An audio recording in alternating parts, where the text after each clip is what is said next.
Hello दोस्तों। आज हम लोग रदरफोर्ड के अल्फा अभिकरण प्रयोग के बाद विभिन्न वैज्ञानिकों के द्वारा प्रस्तुत किए गए उनके परमाणु मॉडलों यानी परमाणु की संरचना के बारे में अध्ययन करेंगे। इन परमाणु मॉडलों में पहला परमाणु मॉडल जे थॉमसन के द्वारा प्रस्तुत किया गया था, जो इस प्रकार है। जे थॉमसन ने सन 1891 से 1897 तक के अपने प्रयोगों के आधार पर सन 1898 में अपना एक परमाणु मॉडल दुनिया के सामने प्रस्तुत किया, जिसमें उन्होंने यह बताया कि परमाणु एक धन आवेशित गोला होता है जिसकी त्रिज्या लगभग 10⁻⁻10 मीटर होता है। परमाणु में धनावेश समान रूप से वितरित रहता है तथा परमाणु में इलेक्ट्रॉन इस प्रकार स्थित होते हैं कि उससे एक स्थिर एवं अस्थायी वैद्युत व्यवस्था प्राप्त हो सके। इस परमाणु मॉडल को इलेक्ट्रॉन की खोज के शीघ्र बाद तथा परमाणु के नाभिक की खोज से ठीक पहले तैयार किया गया था। इस प्रस्तावित मॉडल को थॉमसन ने मार्च 1904 में उस समय की सबसे प्रतिष्ठित वैज्ञानिक पत्रिका फिलोसॉफिकल मैगजीन में प्रकाशित करवाया था। उन्होंने इस मॉडल में यह बताया कि तत्वों के परमाणुओं में अनेकों ऋण आवेशित कणिकाएं एक समान रूप से धनावेशित एक गोले में बंद रहती हैं। इस परमाणु मॉडल को विभिन्न प्रकार के नाम दिए गए, जैसे plum pudding model, resin pudding model या तरबूज मॉडल। इस मॉडल का नाम प्लम पुडिंग मॉडल या तरबूज मॉडल इसलिए किया गया क्योंकि परमाणु का धनावेश को तरबूज के समान माना गया तथा इसमें इलेक्ट्रॉन प्लम या बीज की तरह उपस्थित होता है। इस मॉडल की सबसे महत्वपूर्ण बात यह थी कि इसमें परमाणु का द्रव्यमान पूरे परमाणु पर समान रूप से बटा हुआ माना गया था, परंतु यह मॉडल भविष्य के परमाणु प्रयोगों के संगत नहीं पाया गया। यह परमाणु मॉडल रदरफोर्ड के अल्फा विकिरण प्रयोग को भी नहीं समझा सका, इसलिए इस मॉडल को वैज्ञानिकों ने अमान्य कर दिया। यह मॉडल परमाणु की विद्युत उदासीनता को पूर्णतया स्पष्ट करती थी, परंतु इस परमाणु मॉडल के सिद्धांत का खंडन अर्नेस्ट रदरफोर्ड ने अपने सन 1911 के सोने के पत्थर पर अल्फा विकिरण प्रयोग के द्वारा किया था। जे थॉमसन को सन 1906 में भौतिकी में गैसों की विद्युत चालकता पर सैद्धांतिक एवं प्रायोगिक जांच के लिए नोबेल पुरस्कार से सम्मानित किया गया था। थॉमसन के परमाणु मॉडल की कमियां। जे थॉमसन के परमाणु मॉडल ने परमाणु के उदासीन होने की व्याख्या की, जिसके अनुसार परमाणु धन आवेशित गोले का बना होता है तथा इलेक्ट्रॉन उसमें तरबूज के बीज के समान जगह जगह धंसे होते हैं, परंतु यह मॉडल न्यूट्रॉनों के बारे में तथा इलेक्ट्रॉनों की स्थिति के बारे में कुछ नहीं बताया, जिसे दूसरे वैज्ञानिकों के द्वारा बाद में स्पष्ट किया गया। प्रसिद्ध ब्रिटिश भौतिक वैज्ञानिक अर्नेस्ट रदरफोर्ड के द्वारा आयोजित 1911 के अभूतपूर्व अल्फा विकिरण प्रयोग से संबंधित जानकारी प्राप्त करने के लिए विज्ञान की आकर्षक दुनिया में प्रवेश कर रहे हैं। 1911 में अर्नेस्ट रदरफोर्ड ने अपने अल्फा विकिरण प्रयोग के साथ परमाणु भौतिकी के क्षेत्र में क्रांति ला दी, जिसने परमाणु की संरचना के बारे में हमारी समझ का मार्ग प्रशस्त किया। रदरफोर्ड और उनकी टीम, जिसमें रदरफोर्ड के अलावे गीगर और मार्सडेन जैसे वैज्ञानिक शामिल थे, ने अल्फा कणों से एक पतली सोने के पन्नी पर बमबारी, जिससे उन्हें न्यूनतम विक्षेपण के साथ गुजरने की उम्मीद थी।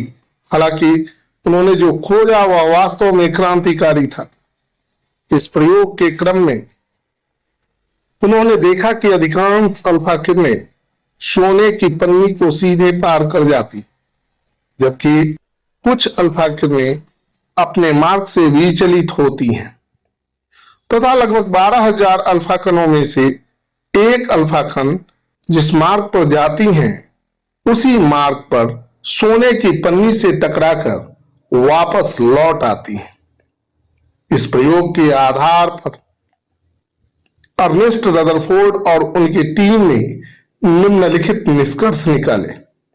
चूंकि अधिकांश अल्फा किरणें सोने की पन्नी को सीधे पार कर जाती हैं, इसका अर्थ यह हुआ कि परमाणु का अधिकांश स्थान खाली होता है, जिसके कारण अधिकांश अल्फा किरणें सोने की पन्नी को सीधे पार कर जाती हैं।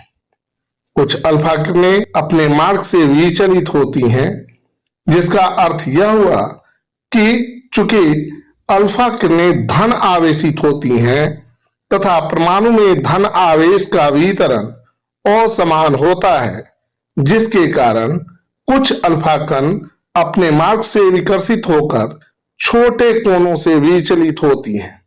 12,000 अल्फा कणों में से एक अल्फा कण जिस मार्ग पर जाती हैं उसी मार्ग पर सोने की पन्नी से टकराकर वापस लौट आती हैं। अब हम लोग रदरफोर्ड के परमाणु मॉडल को देखेंगे।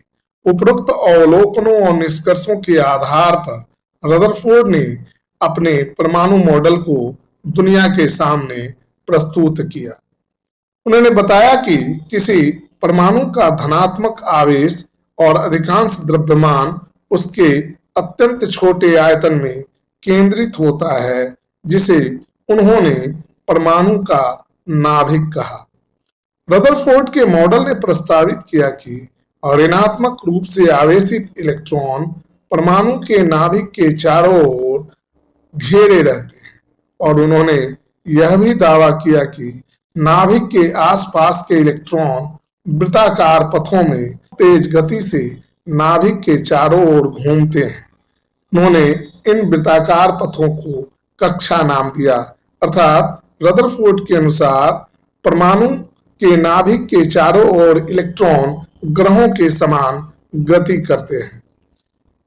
इलेक्ट्रॉन ऋणात्मक रूप से आवेशित होता है और नाभिक धनात्मक रूप से आवेशित किए गए कणों द्वारा एक सघन रूप से केंद्रित द्रव्यमान और मजबूत इलेक्ट्रोस्टैटिक आकर्षण बल के द्वारा बंधा रहता है। रदरफोर्ड मॉडल की सीमा। हालांकि रदरफोर्ड का परमाणु मॉडल प्रायोगिक टिप्पणियों पर आधारित था, परंतु यह परमाणु मॉडल कुछ चीजों को समझाने में विफल रहा। रदरफोर्ड ने प्रस्तावित किया कि इलेक्ट्रॉन नाभिक के चारों ओर वृत्ताकार पथों में घूमते हैं, जिन्हें कक्षा कहा जाता है, परंतु मैक्सवेल के अनुसार त्वरित आवेशित कण विद्युत चुंबकीय विकिरण उत्सर्जित करता है। अतः नाभिक के चारों ओर घूमने वाले इलेक्ट्रॉन को विद्युत चुंबकीय विकिरण उत्सर्जित करना चाहिए। अगर वह विकिरण उत्सर्जित करेगा तो इलेक्ट्रॉन की गति से ऊर्जा में कमी लेकर आएगा, जो कक्षाओं के सिकुड़ने की कीमत पर आएगा। अंततः इलेक्ट्रॉन नाभिक में गिर जाएगा। गणितीय गणना से यह ज्ञात हुआ कि रदरफोर्ड मॉडल के अनुसार एक इलेक्ट्रॉन 10⁻⁻8 सेकेंड से भी कम समय में नाभिक में समा जाएगा। अतः रदरफोर्ड मॉडल मैक्सवेल के सिद्धांत के अनुरूप नहीं था तथा यह परमाणु की स्थिरता की व्याख्या नहीं कर सका। रदरफोर्ड के परमाणु मॉडल में परमाणु में इलेक्ट्रॉनों की व्यवस्था के बारे में कुछ नहीं बताया गया था, जिससे उसका सिद्धांत अधूरा हो गया। रदरफोर्ड मॉडल के निष्कर्ष। परमाणु के अंदर का अधिकांश भाग खाली होता है, क्योंकि अल्फा कण सोने की पन्नी से बिना विक्षेपण के गुजर गए। धनात्मक आवेश न्यूनतम स्थान को घेरता है, जो यह बताता है कि बहुत कम कण अपने पथ से विचलित हुए थे।